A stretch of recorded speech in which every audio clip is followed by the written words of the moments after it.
सकिन।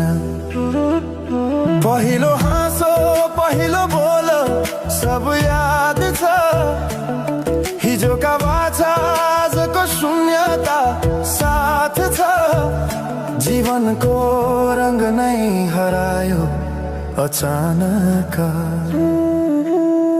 तिमी बिना बाँच्नु पर्यो कति कठिन। हावाको लहरमा सुन्छु तिम्रो आवाज, शून्य कोठामा प्रतिध्वनि जस्तो गाजा।